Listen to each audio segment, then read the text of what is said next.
Bismillahirrahmanirrahim. Assalamualaikum warahmatullahi wabarakatuh. Apa kabar anak soleh dan solehah?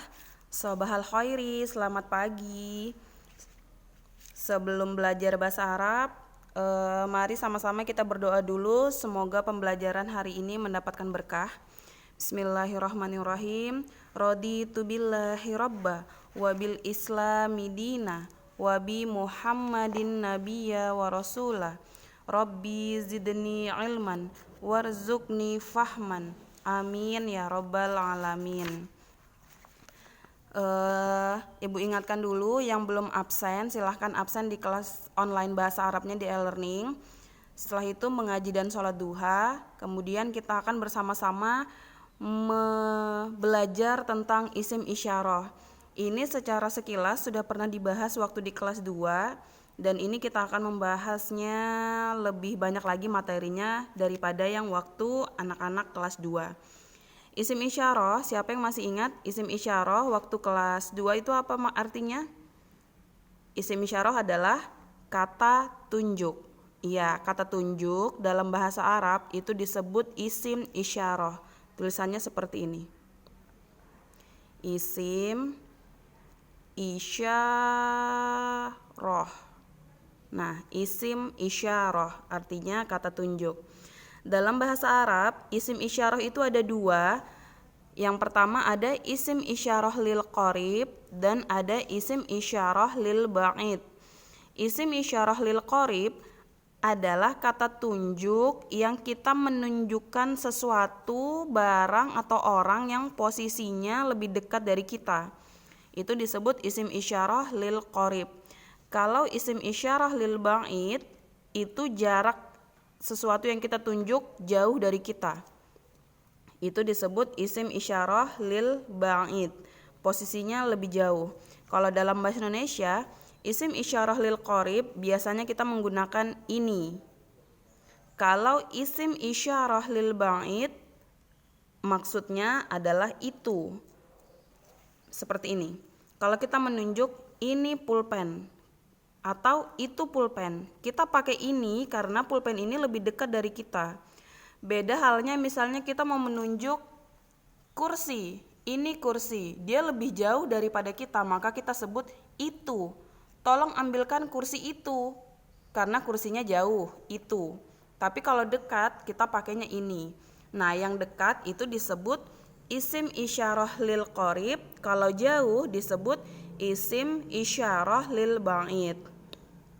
Kemudian isim isyarah lil qarib itu terbagi lagi menjadi dua. Ada yang hadza dan hadhihi. Waktu kelas 2 ini sudah pernah dihafalkan.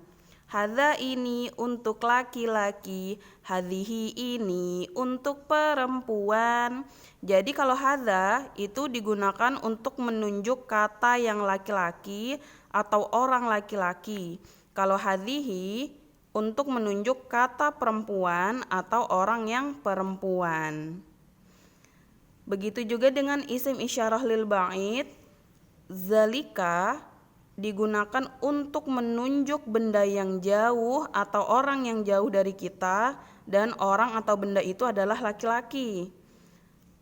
Itu kita menggunakan zalika. Tapi kalau tilka berarti katanya, orangnya atau benda yang kita tunjuk yang jauh itu adalah perempuan. Gampang kan, tinggal kita rubah lagunya yang waktu kelas 2.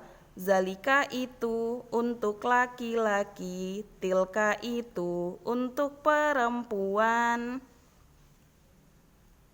Gampang kan? Masih ingat kalau misalnya dia perempuan, selain nama orang, kalau benda berarti dia ditandai dengan tak marbutoh atau tun.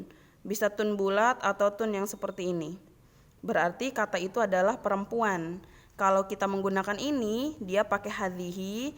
Tapi kalau itu pakai tilka kalau dia adalah perempuan. Tandanya kata perempuan, kalau dia bukan nama orang berarti pakai tun. Lanjut. Ataupun maknanya yang perempuan berarti dia pakai tun, seperti nama orang atau anggota keluarga yang perempuan yang tidak ada tunnya, maka kita tetap pakai hazihi atau tilka. Misalnya ini ada soal kita disuruh membuat bahasa Arab ini kakek. Kita sudah tahu dari hafalan kemarin kakek bahasa Arabnya jaddun. Tinggal ini. Ini berarti itu isim isyarah lil qarib. Ini pakai hadza atau hazihi. Lihat kakek. Kakek ini laki-laki atau perempuan? Oh, kakeknya laki-laki. Berarti dia pakai hadza.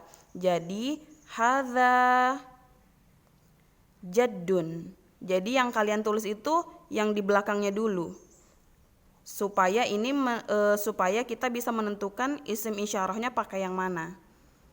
Selanjutnya, misalnya sini ada soal yang kedua, ini nenek. Nenek bahasa Arabnya jaddatun, di hafalan minggu lalu jaddatun. Jaddatun nenek berarti perempuan. Terus dia ini. Ini lihat ini yang perempuan berarti hadhihi. Jadi tulis di depannya hadhihi. Gampang kan? Nah, ini ada tanda tunnya. Selanjutnya ini ada yang tidak ada tanda tunnya. Coba.